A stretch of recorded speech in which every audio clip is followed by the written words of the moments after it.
Gold, trusted gold buyers. మీరు తాకట్టు పెట్టిన బంగారాన్ని విడిపించి ఈ రోజు ఉన్న మార్కెట్ ధరకు కొనబడను.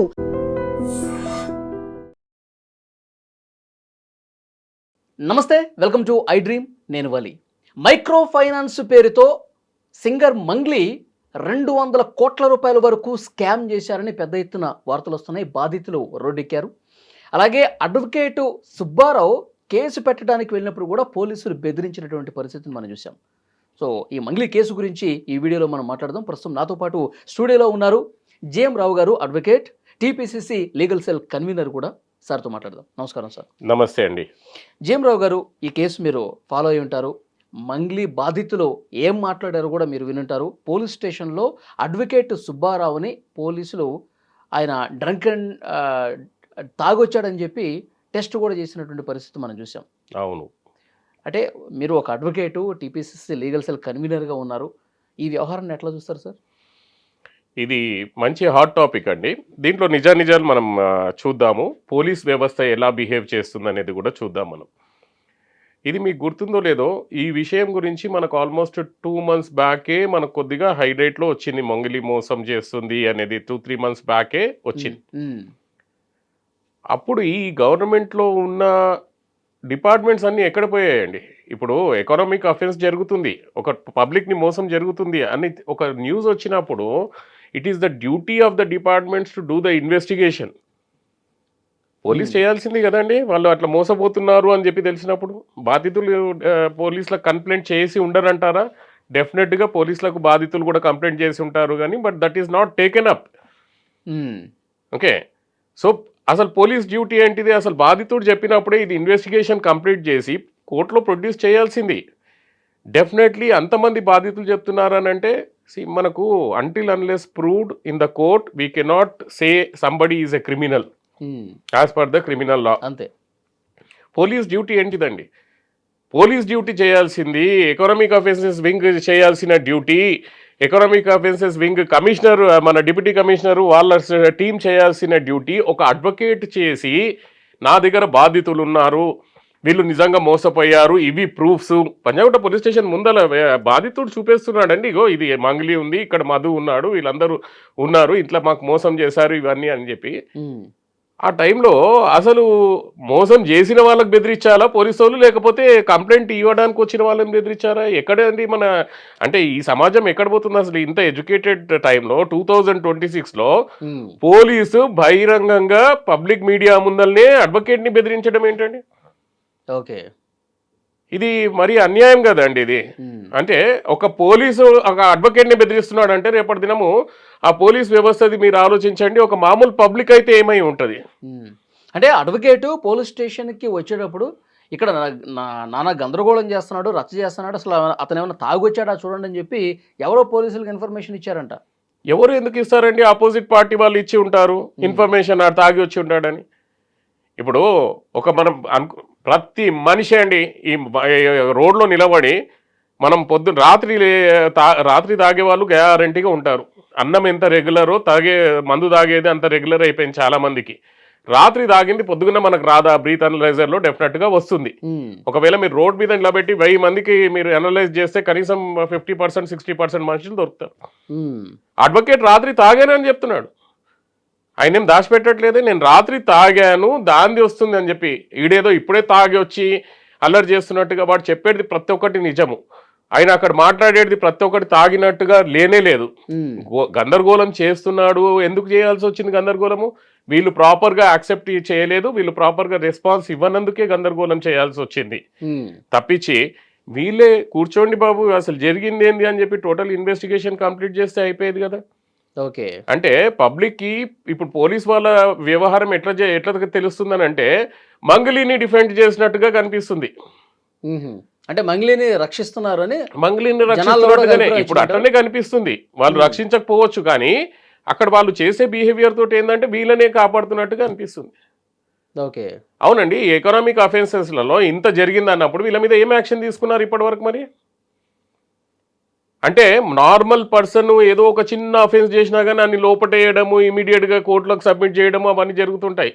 కోట్లు ముంచేసినా కానీ మనకి ఏం జరగదన్నమాట ఇక్కడ. అది పోయి ఒక నార్మల్ పర్సన్ కాదండి, అడ్వకేట్ పాపం వాడు కావాల్సిన పోలీసు వాళ్ళు చేయాల్సిన డ్యూటీ అంతా వాడు చేసి వాడు ఇన్వెస్టిగేషన్ చేసి బాధితులను అందరినీ ఎంటబెట్టుకొని పోతే ఇది ఎక్కడి న్యాయం సార్ ఇది అని అంటే రేపటి దినం ప్రతి ఒక్క మనిషి ఇట్లాగే అందరికీ మోసం చేసుకుంటూ ఉండాలి అంటే everybody can be safe side. That is what అదే పోలీసు వాళ్ళు అదే టీచ్ చేయాలనుకుంటున్నారా మన జనాలకి? సార్ మీరు సీనియర్ అడ్వకేట్ కూడా, అసలు పోలీస్ స్టేషన్స్లో పరిస్థితులు ఎలా ఉంటాయి సార్? స్వేచ్ఛగా ఒక వ్యక్తి వెళ్ళి కేసు చేయడానికి అవకాశం ఉందా సార్? మన గవర్నమెంట్ ఏం చేసిందనంటే ఫ్రెండ్లీ పోలీస్ అని చెప్పి పెట్టింది. ఓకే, కాన్స్టిట్యూషన్ అధికారం ఎందుకు ఇచ్చింది పోలీసు వాళ్ళకంటే ఒక తండ్రికి ఉన్న అధికారం పోలీసు వాళ్ళకి ఇచ్చింది, మిస్యూజ్ చేయడానికి కాదు. ఎప్పుడు ఇష్టం వస్తే అప్పుడు తిట్టడము, ఎప్పుడు ఇష్టం వస్తే అప్పుడు బూతులు మాట్లాడడము దానికి కాదు. వీళ్ళు చేసే లెక్కలు ఏంటంటే అట్లాంటి ఎక్కడైనా మనకు ఒక్క ప్రూఫ్ దొరికినా కానీ వాళ్ళు సస్పెండ్ అవుతారు. ఆ ప్రూఫ్ దొరకకుండా వీళ్ళు చేసే లెక్కలు ఇవన్నీ. కాన్స్టిట్యూషన్ కానీ గవర్నమెంట్ కానీ ఎవడు ఏ పోలీసోడికి తిట్టమని చెప్పలేదు, బెదిరియమని చెప్పలేదు. వాళ్ళు ఫ్రెండ్లీ పోలీస్. ఎక్కడైనా పోయి చూడండి ఫ్రెండ్లీ పోలీస్. మళ్ళీ ఫ్రెండ్లీ పోలీస్ ఎక్కడ పోయింది? ఆ టైటిల్ ఎక్కడ పోయింది? ఇట్లాంటి బిహేవియర్ ఆ ఫ్రెండ్లీ పోలీస్ది. ఒక అడ్వకేట్ పోవడానికి మీరు ఇంత చేస్తున్నారైతే ఒక నార్మల్ పర్సన్కి న్యాయం ఎక్కడ జరుగుతుంది సార్? పోలీస్ స్టేషన్కి వెళ్తే నార్మల్ పర్సన్ భయపడతాడు, నేను ఎందుకు పోవాలని. ఈ రోజు నేను నా క్లయింట్స్ వస్తారు, ఒక 498 కేసు ఫైల్ చేద్దామంటే పోలీస్ స్టేషన్కి వెళ్ళడానికి భయపడతారు. ఎందుకనంటే కంప్లైంట్ ఇచ్చేటోనికే 10 సార్లు దింపుతారు. కంప్లైంట్ ఇద్దామనుకుంటే 10 సార్లు తిప్పుతున్నారు. ఇదే అండి పోలీస్ వ్యవస్థ. ఎప్పుడు మారుతుందండి? గవర్నమెంట్ ఇప్పుడు గవర్నమెంట్ దృష్టిలో పెట్టుకొని ఈ పోలీస్ వ్యవస్థను మార్చాలి. ఇప్పుడు చాలా మందిలో ఉన్నటువంటి ప్రస్తుతం రేకెత్తున్న అనుమానం ఏంటంటే, మంగ్లీ గారు నిన్న సిపి సజ్జనర్ గారిని కలిసి అడ్వకేట్ సుబ్బారావు మీద యాక్షన్ తీసుకోండి అని చెప్పి ఒక విజ్ఞాపన పత్రం ఇచ్చారు. ఇక్కడ పోలీస్ స్టేషన్లోనేమో ఈ అడ్వకేట్నే క్వశ్చన్ చేసి లోపలికి రానియకుండా గందరగోళం చేసినటువంటి పరిస్థితి ఉంది. అక్కడేమో ఆమె పోలీసు ఉన్నతాధికారిని చాలా ఫ్రీగా కలిశారు. పరిస్థితి ఏర్పడింది. ఇప్పుడు ఈ మీడియా ద్వారా నేను సజ్జనర్ గారికి రిక్వెస్ట్ చేసేది ఏంటిదనంటే, first of all do the investigation. Allegation వచ్చింది కదా, వాళ్ళు తప్పు అని నేను కూడా అన్నాను. ఇన్వెస్టిగేషన్ అయితే కంప్లీట్ చేయండి. వాళ్ళు నిజంగా మోసం చేశారా లేదా తెలుసుకోండి. ఒక అడ్వకేట్ వచ్చి కంప్లైంట్ చేసే వాడి పైన మనం రానియకుండా ఆపకుండా అసలు ఎవరి మీద అయితే అలిగేషన్స్ వస్తున్నాయో అది ఇన్వెస్టిగేషన్ కంప్లీట్ చేయండి. కంప్లీట్ చేసి అప్పుడు నిజమేంటిదో పబ్లిక్కి చెప్పండి. That should be the right way. And అసలు సజ్జనార్ గారు ఎవరినైనా రానియొచ్చు, కానీ ఇప్పుడు ఆమె she can be treated as accused person. అటువంటి ఆమె ఇస్తే సజ్జనార్ గారు ఆమెను యాక్సెప్ట్ చేయడము, ఇక్కడ చేయకపోవడం అనేది కరెక్ట్గా కాదండి. అది సజ్జనార్ గారు ఏంటిది లైక్ ఇన్వెస్టిగేషన్కి ఆర్డర్ చేసి, ఇంతమంది బాధితులది వస్తుంది కదా, బాధితులది వచ్చినప్పుడు సజ్జనార్ గారు ఆర్డర్ చేసి అసలు ఇందులో ఫ్యాక్ట్స్ ఏంటిదో తెలుసుకొని పబ్లిక్కి చెప్పే బాధ్యత సజ్జనార్ గారిది. అండ్ సజ్జనార్ గారిది బాధ్యత ఏంటిది? ఇంకోటి, అడ్వకేట్ని ప్రొటెక్షన్ ఇచ్చే బాధ్యత, బాధితులకు ప్రొటెక్షన్ ఇచ్చే బాధ్యత కూడా సజ్జనార్ గారిది. ఎందుకంటే మంగ్లీ వాళ్ళ టీము వాళ్ళని ఇన్ఫ్లుయెన్స్ చేయొచ్చు, ఇజంట్ ఇట్? సో ఇవి చేయాలండి సజ్జనార్ గారు and police station. And Sajjanar గారు అసలు కనీసం ఆ పోలీస్ స్టేషన్ సిఐఎస్ఐ వాళ్ళకు ఒకసారి ఫోన్ చేసి అయినా కానీ ఇట్లాంటి బిహేవియర్ పనికిరాదు పబ్లిక్ ముందలా అని చెప్పాలి. అడ్వకేట్ వచ్చి కంప్లైంట్ ఇస్తుంటే అడ్వకేట్ని భయపెట్టడం ఏంటిదండి పబ్లిక్లో?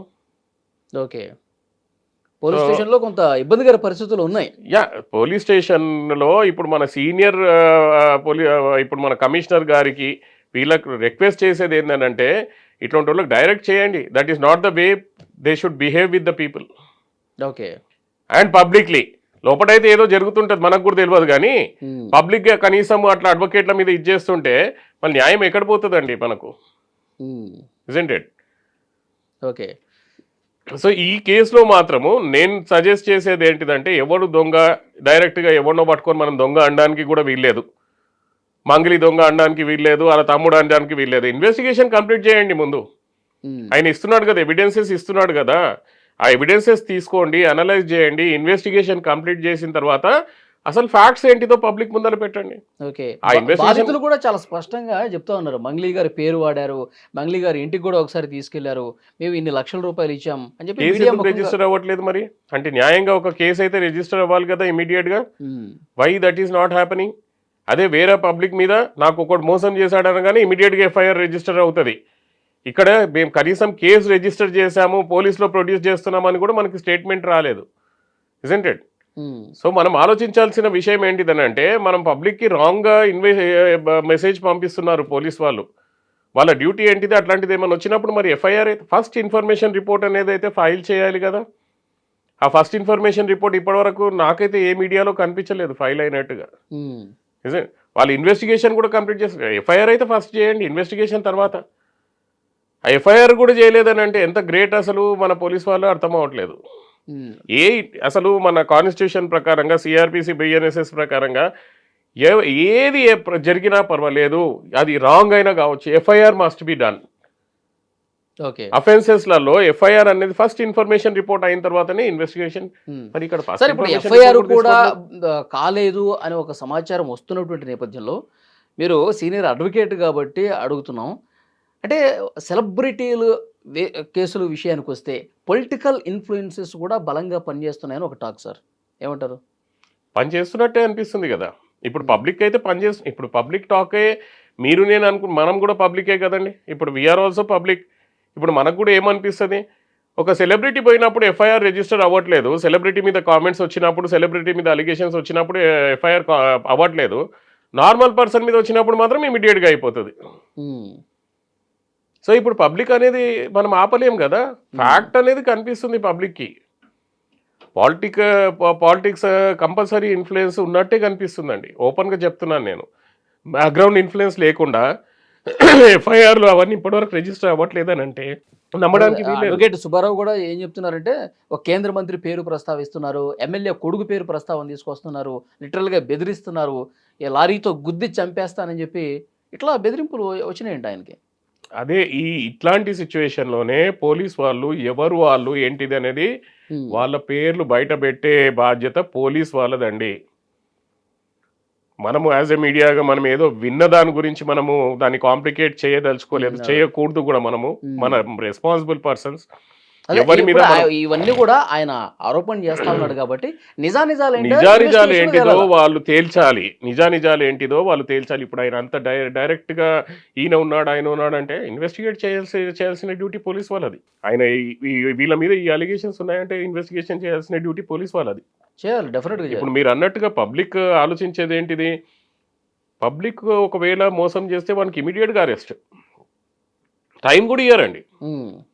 ఇక్కడ ఎఫ్ఐఆర్ కూడా ఇది కాదు, కనీసం నోట్ నుంచి మాట కూడా వస్తలేదు, మేము ఇన్వెస్టిగేషన్ చేస్తున్నాము, ఆ సాక్ష్యాలు కరెక్టే, ఈ బెదిరింపులు కూడా కరెక్టే. ఇప్పుడు మన బెదిరింపులు అని అన్నప్పుడు సింపుల్గా మీరు ఒక కేసు పెట్టండి, ఒకడు నన్ను బెదిరిస్తున్నాడు సార్ అని చెప్పి వానికి ముందు ఫోన్ చేసి ఎందుకు అట్లా బెదిరించినావా, ఇంకోసారి బెదిరించాక అది అని అంటారు. లేకపోతే మనకు ఎఫ్ఐఆర్ ఫైల్ చేపి అని అంటే ఎఫ్ఐఆర్ ఫైల్ చేస్తారు నార్మల్ కేసెస్లలో. ఓకే, ఇక్కడ లారీతోటి గుద్ది చంపేస్తాము అని చెప్పినా కానీ ఎఫ్ఐఆర్ ఫైల్ అయితే లేదు. ఓకే, ఆయన కంప్లైంట్ ఉంది. ఒక అడ్వకేట్ మాట్లాడుతున్నాడంటే డెఫినెట్గా ఆయన దగ్గర ఎవిడెన్స్ లేకుండా మాట్లాడాడు. ఆయన ఫోన్ కాల్తో మాట్లాడిన రికార్డింగ్ కూడా ఉండొచ్చు ఆయన దగ్గర. అన్ని రికార్డింగ్స్ ఉన్నప్పుడు ఫస్ట్ డ్యూటీ ఏంటిది ఆ అడ్వకేట్ది, పోలీస్కి వెళ్ళి చెప్పాడు. ఇప్పుడు సెకండ్ డ్యూటీ ఆ సుబ్బారావు గారు ఏం చేస్తారని అంటే, he has every right to file A private complaint in the court. Okay, నా మీద ఇది జరిగినప్పుడు వీళ్ళు యాక్షన్ తీసుకోవట్లేదు అని చెప్పి. Okay, court can take the cognizance. ఇప్పుడు ఇంకా పోలీస్ వాళ్ళ మీద నమ్మకం లేకపోతే ఏం చేయాలి, ఇంకా సుబ్బారావు గారు డైరెక్ట్ కోర్టుని అప్రోచ్ అయ్యి కోర్టుని కేసు తీసుకోమని చెప్పాల్సింది. అంతే తప్పించి ఇంకా ఏం చేసే ప్రసక్తి లేదు. ఇది ఎవిడెంట్గా ఏంటిదంటే అండి, police behaviour is looking like biased, completely biased towards మంగళియాన్ టీమ్. ఈయనను బెదిరియడము, ఇన్వెస్టిగేషన్ జరగకపోవడము. నేను బయాస్ చేయమంటలేను సార్, ఆమెకు మంచిదే ఉండొచ్చు, ఆమెకు అసలు ఏం సంబంధమే లేకుండా ఇన్వెస్టిగేషన్ చేయండి కదా, మీ ప్రొసీజర్ ఫాలో అవ్వండి కదా. లేదా అసలు ఆమె పాత్ర లేకపోయినా ఆమె లేకుండొచ్చు, మనకేం తెలియదు. మీ ప్రొసీజర్, మీ డ్యూటీ మీరు ఫాలో అవ్వండి, మీ డ్యూటీ ప్రకారంగా మీరు ఎఫ్ఐఆర్ రిజిస్టర్ చేయండి, మీ డ్యూటీ ప్రకారంగా ఇన్వెస్టిగేట్ చేయండి. అది ఎందుకు చేయట్లేదు మీరు? ఈయనను ఎందుకు బెదిరిస్తున్నారు? వాళ్ళు ఒకవేళ అక్యూజ్డ్ అని చెప్పి వాళ్ళ మీద అలిగేషన్ వచ్చినప్పుడు వాళ్ళని బెదిరియాల్సింది వదిలేసి మన కంప్లైంట్ ఇవ్వడానికి వచ్చిన వాళ్ళని ఎందుకు బెదిరిస్తున్నారు? ఇది విచారణ చేసాము, మంగ్లీ పాత్ర లేదు అని చెప్పి తేల్చండి, అయిపోయింది కదా. అది చేయడానికి ఇన్ని డ్రామాలు ఎందుకు మనకు? దీన్ని ఈ టాపిక్ని ఇంత హైలైట్ చేయడం ఎందుకు? హైలైట్ చేసేది మన పోలీస్ బిహేవియర్. సింపుల్గా మన కంప్లైంట్ ఇవ్వడానికి వెళ్ళినప్పుడు సింపుల్గా అయిపోయి ఈరోజు ఇట్లా కంప్లైంట్ వచ్చింది, మేము కేసు రిజిస్టర్ చేశాము. పోలీస్కి ఎంత గౌరవం ఉండేదండి? దాన్ని ఒక పెద్ద హైలైట్ చేసి పంజాగుట్ట పోలీస్ స్టేషన్ ముందు డ్రామాలు జరిగి ఆ బయట అంతా నిలబడి మైక్లు పట్టుకొని ఈయన మా అరవడము, ఇది పోలీస్, ఇవన్నీ ఎందుకండి మనకు? ఈయన డైరెక్ట్ లోపల పిలిచి ప్రశాంతంగా కూర్చోబెట్టి ఏమైంది మొత్తం ఈయన రికార్డింగ్ చేసుకొని, ఎస్ ఇగో నీ ముందర ఎఫ్ఐఆర్ చేస్తున్నాను నేను, మీరు ఇన్వెస్టిగేట్ అని చెప్పి పంపించుంటే అడుగు నోరు మూసుకొని వెళ్ళిపోయేవాడు కదా. ఆయనకి ఎందుకు అరవాల్సి వస్తుంది? ప్రొసీజర్ ఎందుకు ఫాలో అవ్వట్లేదు మనం కొన్నిట్లో? ఓకే, ఇక్కడ పబ్లిక్కి చాలా డౌట్ వస్తుందండి. So I suggest the police department not to be biased at least before the public media. Okay సరే, ఇప్పుడు ఇంకోటి మైక్రో ఫైనాన్స్ ఇలాంటి కేసుల్లో మంగ్లీ పేరు, వాళ్ళు ఎవరైతే డబ్బులు తీసుకున్నారో ఆమె ప్రస్తావన తీసుకొచ్చి మంగ్లీ గారే ఉన్నారు దీంట్లో అని చెప్పి ఆమె పేరు చెప్పి వసూలు చేశారంట కోట్ల రూపాయలు. మంగ్లీ గారు అడ్వకేట్ సుబ్బారావు మీద కేసు పెట్టే టైంలో అసలు నాకేం సంబంధం, నేను ఎప్పుడైనా బాధితులను కలిసానా, నేను ఎప్పుడైనా డబ్బులు బాధితులను అడిగానా, నేను బాధితుల పక్షాలు నేను కూడా ఉంటా, ఎవరో మోసం చేసిన దానికి నేనేం చేస్తాను, నేను ఎంతోమందిని కలుస్తుంటా, ఎంతోమంది నాతో ఫోటోలు దిగుతూ ఉంటారు, నేను ఎంతోమంది ఇళ్ళకెళ్ళి వాళ్ళ అభిమానంతో పిలిస్తే భోజనం చేసి వస్తాను, ఇప్పుడు వాళ్ళు మోసం చేస్తే దానికి నేను ఎట్లా బాధ్యురాలను అవుతాను అని చెప్పి మాట్లాడుతూ ఉన్నారు. నిజంగా ఆమె పేరు కానీ ప్రస్తావన కానీ లేకపోతే ఈ కేసుల్లో పట్టుకోవడం కష్టమా? చూడండి, ఇప్పుడు మంగ్లీని వాళ్ళు పేరు సంపాదించుకోవడానికి యూజ్ చేస్తున్నారా మనకు తెలియదు, అపోజిట్ వాళ్ళు. ఇప్పుడు మంగ్లీ రియల్గా ఇన్వాల్వ్ అయ్యి ఉండకపోవచ్చు. ఇప్పుడు చాలా కేసు, ఇప్పుడు నాదొక పర్స్పెక్టివ్, నా ఆలోచన నేను చెప్తున్నాను. అంటే అనుకోండి, ఒక టీం కలిసి మోసం చేస్తున్నారు. ఒక టీం, ఒక వేరే ఏబిసిడి టీం అనేది మోసం చేస్తున్నారు. ఆ మోసాలలో ఈమెకు తెలియకుండా ఈమెకు పబ్లిసిటీ గురించి పాడడానికి అవన్నీ తీసుకుపోయి ఉండొచ్చు కదా. ఈమె ఇన్వాల్వ్మెంట్ ఉన్నది అని తేల్చడానికి ఈమె ఆ సిండికేట్లో అకౌంట్లో ఈమె ఒక అకౌంట్ హోల్డరా, షేర్ హోల్డరా, అది తెలియాలి కదా. ఈమె అసలు ఎందులో అఫీషియల్గా ఎందులో పేరు లేనప్పుడు లీగల్గా she is nowhere concern with this case.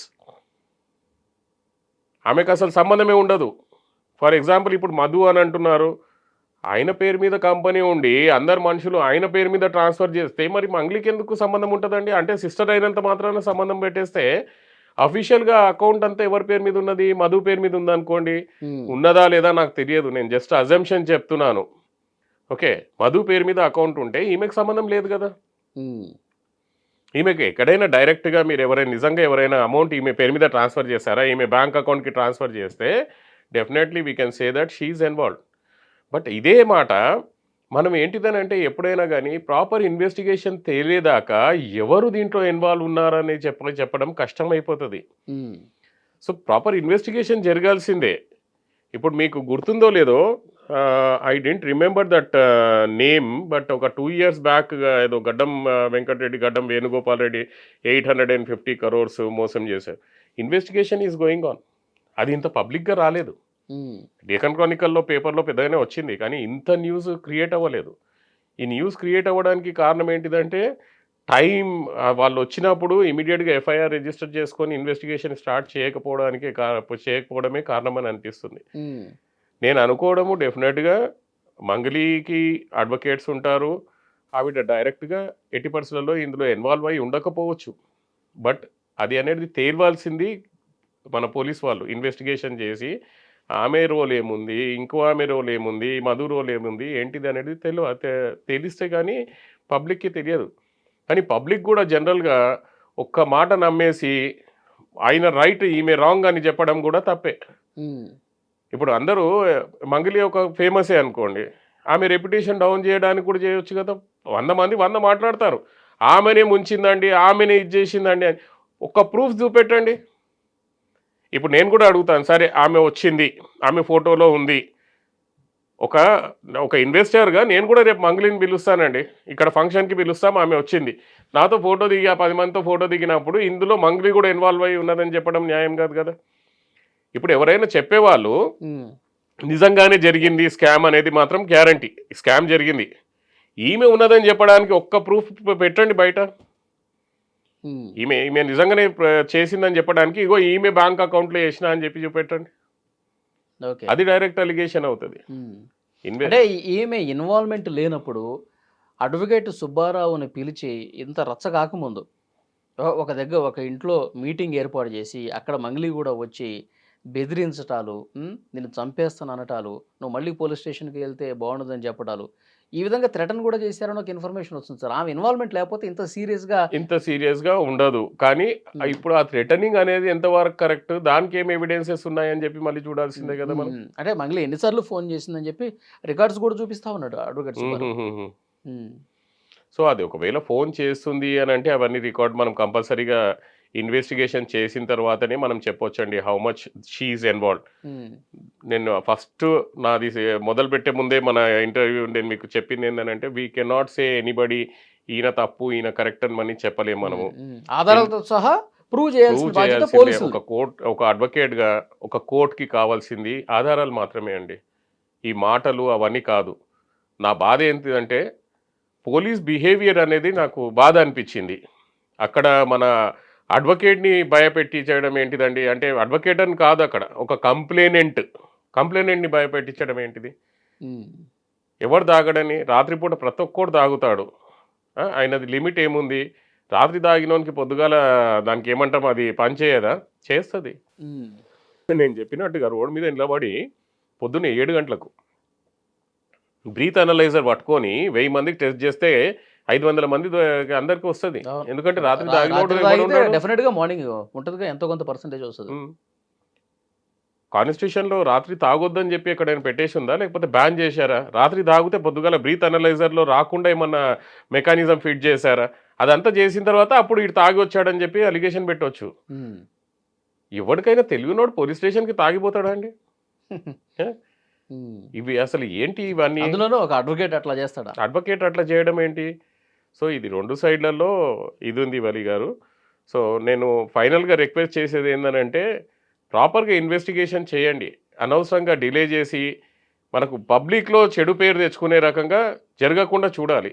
Yes, allegations వచ్చాయి, మీ డ్యూటీ ఏంటిది? ఎఫ్ఐఆర్ రిజిస్టర్ చేయండి, ఇన్వెస్టిగేషన్ చేయండి, పబ్లిక్ మీడియా ముందు రండి, చెప్పండి వీళ్ళు తప్పు చేశారు అని చెప్పి. అంతే తప్పించి మధ్యలో ఇన్వెస్టిగేషన్ చేయకుండా, ఎఫ్ఐఆర్ రిజిస్ట్రేషన్ చేయకుండా, థ్రెటనింగ్ నిన్ను చంపేస్తామన్నా కానీ ఎఫ్ఐఆర్ రిజిస్ట్రేషన్ చేయకుండా ఉన్నారు అని అంటే that is giving a very bad image to the public by the police department.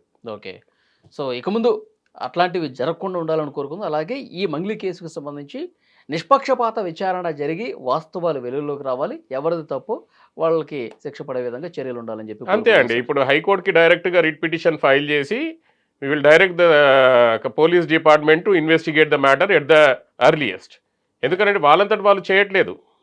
So we have to somebody has to file the writ petition in the high court to direct these people to file investigate the matter.